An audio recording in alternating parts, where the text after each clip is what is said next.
এগুলো হলো টাকার কলসি, সোনা নয় এটুক বলতে পারি।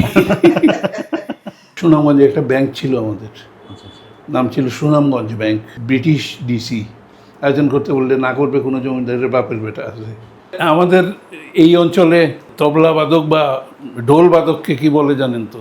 বাইন বলে, বাইন। ওই যে গুপি গাইন, বাঘা বাইন, বাইন বলে।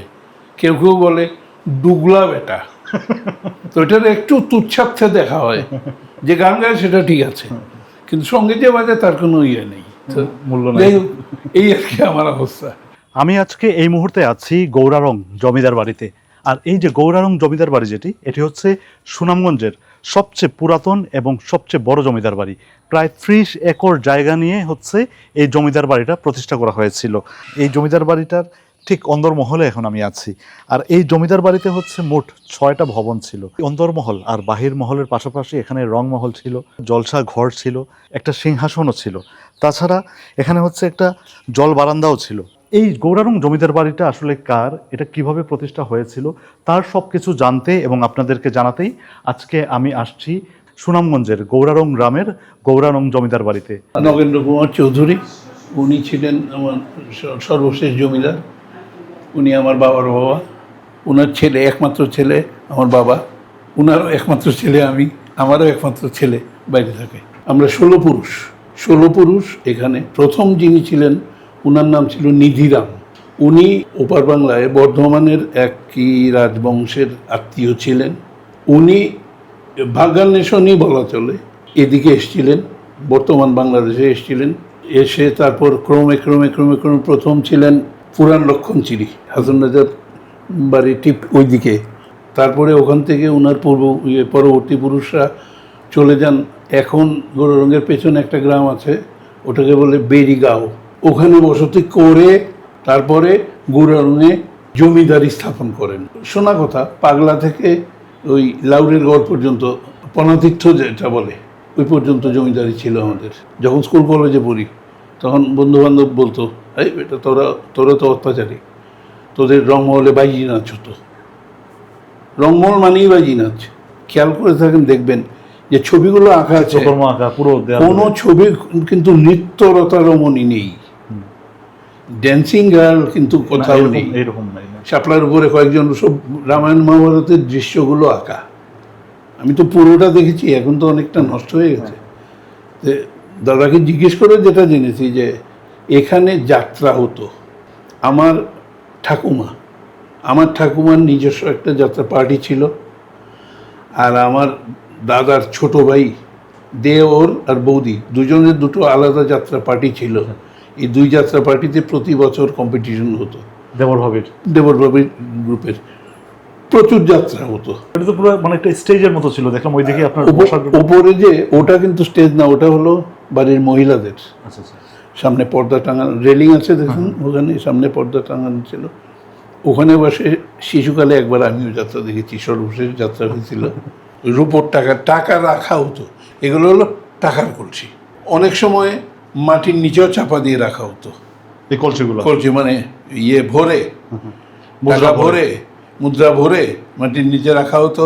আমরা যেমন এখন পালন করি না জাতীয় কর দিবস, এরকম নাকি তখনও একদিন খাজনা তো সবসময়ই আদায় হতো, যে যখন পারছে দিচ্ছে, নোটিশ দেওয়া হচ্ছে ইত্যাদি। একটা দিন ছিল বিশেষ দিন বছরে, ওই দিন আনুষ্ঠানিকভাবে মানে খাজনা নেওয়া হতো, মানে ঘটা করে। হ্যাঁ, ঘটা করে। ওইটাকে আমাদের এখানে আঞ্চলিক ভাষায় বলতো পইনা। শব্দটা হলো পইনা, মানে লোকাল ট্যাক্স ডে। পইনা চাটাই বিছিয়ে উঠোনে ওই যে কলসের মধ্যে টাকাগুলো থাকতো, রূপোর টাকা, ওগুলো ফেলা হতো, মানে পরিষ্কার করে শুকনো হতো। সারাদিন খোলা অবস্থায় থাকতো সূর্যের আলোতে, পরে আবার মুছে টুছে রাখা হতো। এটা হাতির চাপার দাঁত, মানে হাতের চোয়ালের এদিকে এই জায়গাটা, এই যে নিচের দিকে এভাবে থাকতো আর কি। এটা নিচের দাঁতের সঙ্গে এভাবে চাপ হতো। আমি শুনছি আমাদের 4টে হাতি ছিল, কুনকি হাতি আর নর হাতি বলতো। মানে পুরুষ হাতিকে বলতো নর হাতি, আর মাদি হাতিকে বলতো কুনকি। এটার মধ্যে খোপ খোপ কাটা আছে, আমার জিনিসপত্র টুকটাক, যাই হোক, এটা দেখেই বোঝা যাচ্ছে যে অনেক পুরোনো খুব আছে। হ্যাঁ। এগুলো এখন আর দেখা যায় না। এটাও সেই প্রাচীন কালের। আচ্ছা, এটা এটা কবের বলতে পারবো না, আমি জন্মের পর থেকে দেখছি। আচ্ছা আচ্ছা। এই যে জিনিসটা খুব সাধারণ একটা জিনিস, মানে জন্মের পরে বাচ্চাদের রাখে না, এটার মধ্যে রাখা হতো বাবাকে। আমার ফুফু ছিলেন, ওই ফুফুকেও রাখা হতো এখানে। এটা আমার দাদা, মানে আমার ঠাকুরদার, ওনার বিয়ের সময়ের। উনি কিন্তু কম বয়সে জমিদার হয়েছিলেন, ইন্টারমিডিয়েটে স্টুডেন্ট ছিলেন। ওই সময় কি জমিদার হয়ে গেছে? ওই সময় ওনার জ্যাঠা ছিলেন জমিদার, উনি আমার দাদাকে খবর দিয়ে নিয়ে যান, আমি পাচ্ছি না, তুমি হাল ধরো। হ্যান্ড ওভার করো। আমার দাদার আর ইন্টারমিডিয়েট পাশ করা হয় নাই, তারপরে বিয়ে। আমার দাদার বিয়ে হয়েছিল সুখাইর জমিদার বাড়িতে। ওরা ছিলেন 5-6-7 ভাইয়ের এক বোন। এটাও আমার ঠাকুর দাদার বিয়ের খাট, ওই যে সুখাইদের বাড়ি, ওরা দিয়েছিল এটা মানে আপনার দাদির বাড়ি থেকে আসছে? দাদির বাড়ি থেকে। তো দাদির বাড়িতে আমার সমবয়সী যারা আছে, আমার ভাই, আমি তাদেরকে একটু খোঁটা দিই যে জমিদার 6 জমিদারের, রানিং জমিদারের একমাত্র বোন বিয়ে দিচ্ছে আরেক রানিং জমিদারের কাছে। এই ছোট পাশের খাট, এইটুক পাশের খাট কি কেউ দেয়? এটা এখনো আমি ওদেরকে খোঁটা দিই। আমাদের গণেশ দেবতা, ইনার বয়স আমার জানা নেই, কিন্তু পরিষ্কার করে রং টং করানো হয়েছে। মানে এটা কার আমলের, এটা আপনি জানেন না, কার আমলের বলতে পারবো না, কারণ এটা আমি ঘরে শুনেছি আমার মায়ের বিয়ের আগ থেকেই। আচ্ছা আচ্ছা। আমার মা বলেছেন উনি এসে পেয়েছেন। এটা জাপানি মেয়ের ছবি, জাপানি মেয়ের ছবি, একদম ছাতা টাতা সহ। এই টুলের বয়স আমি বলতে পারবো না, এই টুল কোনো রকম চেঞ্জ হয়নি। এই বাসায় আসায় পরে এই গ্লাসটা ফেটে গেছে। এটার গ্লাসটা বেলজিয়াম গ্লাস, উনি ঢাকা থেকে 8 টাকা দিয়ে কিনে আনছিলেন। মাত্র 8 টাকা? জি। আর তখন অবশ্য 8 টাকা অনেক টাকা। হ্যাঁ, এটা তো আমার জন্মের অনেক আগে। তো এটা 8 টাকা দিয়ে ঢাকা থেকে কিনে এনে ফ্রেমিং টেমিং সব আমাদের বাড়িতে বসে মিস্ত্রি দিয়ে করানো হয়েছিল। এনগ্রেভিং করা এনকেসি নগেন্দ্র কুমার চৌধুরী। আমার ছোট ঠাকুরদা সাংঘাতিক বিলাসী মানুষ ছিলেন। রূপোর, পেতলের এবং কাঁসার, এই সাইজ থেকে এই সাইজ পর্যন্ত স্টেক করে থাকতো থাল, সেটের মতো আর কি, মনে করেন 50টা 60টার। এখন যেরকম ডিনার সেট, হ্যাঁ হ্যাঁ হ্যাঁ, শুধু থালি এরকম, গ্লাস এরকম, বাটি ফাটি এরকম ভর্তি ছিল। ওগুলো চর্মচক্ষে দেখার সৌভাগ্য আমার ওগুলো হয়নি। রূপার পিতলের? রূপার, পিতলের, তামার, সর্ব অর্থে বিলাসী। খাওয়া দাওয়া চলাফেরা একদম অতি তৈলাক্ত, খাসা বাছা জিনিস না হলে হতো না। প্রচুর ঘি খেতে। হ্যাঁ, খাসি খাওয়ার আগে খাসির তেলের বড়া খেতে হবে, এই ধরনের ব্যাপার। আর ঘি তো আর তখন সহজলভ্য জিনিস, ঘি তো আর তেল খেত না। হ্যাঁ, বাড়িতে যদি 50টা 60টা 70টা গরু থাকে, ঘি তো দুধ তো বিষয় না, না যাদের আছে এটা তো। খাওয়া দাওয়ার ব্যাপারে ছোটজন খুব ভোজন রসিক, আমার বাবাও খুব ভোজন রসিক ছিলেন, কিন্তু পরিমাণ খুব কম, পরিমিত। আমাদের অংশে, বারবার বলছি, আমাদের মধ্যে কিন্তু 4টা অংশ এই বাড়িতে। আমার দাদা এবং ওনার ছোট ভাই, ওরা দুজনেই খুব ভালো শিকারী ছিলেন।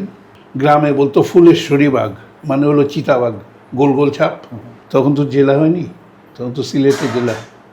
তো ডিসি আসতেন, সব এলাকার জমিদাররা মিলে শিকারের আয়োজন হতো, 12টা 14টা 15টা হাতি মিলে। আমার দাদা একবার এক ডিসির প্রাণ বাঁচিয়েছিলেন। ডিসির বাঘের হাতির মাথায় উঠে পড়েছিল বাঘ, 1 শুটে ফেলে দিয়েছিলেন, কত লোক রিভলভার দিয়ে যান বাঁচালেন, থ্যাংক ইউ ইত্যাদি। শেষের দিকে শিকার করতে যেতে চাইতেন না, ওনার হয়তো হঠাৎ মনে হয়েছিল সম্ভবত, উনি আমারে বলছেন এটা, যে ওরা খালি বিনা কারণে মারে। এটা উনার নিজের মুখের কথা, ওরা খালি নিজের বিনা কারণে মারে। আর ওরা ডিসি আয়োজন করতে বললে, ব্রিটিশ ডিসি আয়োজন করতে বললে না করবে কোনো জমিদারের বাপের বেটা আছে, আয়োজন করতে বলে খালি বিনা কারণে মারে। এইটি আমাদের এলাকায় থাকেও না, পাহাড় থেকে নেমে আসে, ওদেরকে আমরা মেরে ফেললাম। আমার একটা কিউরিওসিটি ছিল, কৌতূহল ছিল, যখন আমি কলেজে পড়ি, উনি জমিদার কেমন ছিলেন আমার দাদা। আমি গ্রামে গিয়ে মানুষের বাড়িতে যাওয়া নিষেধ ছিল, যাবা না কোথাও, বাড়িতে এসে আমি যেতাম, উঠতি বয়স তো, মানুষকে গিয়ে খোঁজ করতাম যে এই ভদ্রলোক যে জমিদার ছিলেন কেমন ছিলেন। তো পুরান মানুষ তখন তো ছিল অনেক, এই একটাই আমার সান্ত্বনা, কারণ জমিদার বলতেই সবাই যেটা বোঝে প্রথমেই অত্যাচারী। আবার আমিও তাই ভাবতাম, কিন্তু আগের জেনারেশনে কে কী ছিলেন আমি জানি না, কিন্তু আমার দাদা সম্বন্ধে আমি কারো মুখে, অনেকে তো বলতো উনি তো বাবু জানেন না তো দেফতার লাগানো আসলা। তবে এগুলো নিয়ে আমি ভাবি না। আমার অনেক বলে না মানুষে, আপনি এই বা তুমি এই জমিদার বংশ, তুমি ওই জমিদার বংশ কি আলাদা কি আমার শরীরে ছাপ দিয়ে দেওয়া আছে জমিদার বংশ? মানুষ যদি হওয়া যায় সেটাই হইতে পারলাম না এখনো। এই বংশ ধুয়ে পানি খাওয়ার এই শিক্ষাটা আমার বাপ মা আমারে দেন নাই, যে তোমার ভাবতে হবে তোমার কিচ্ছু না থাকুক তুমি জমিদার বংশের ছেলে।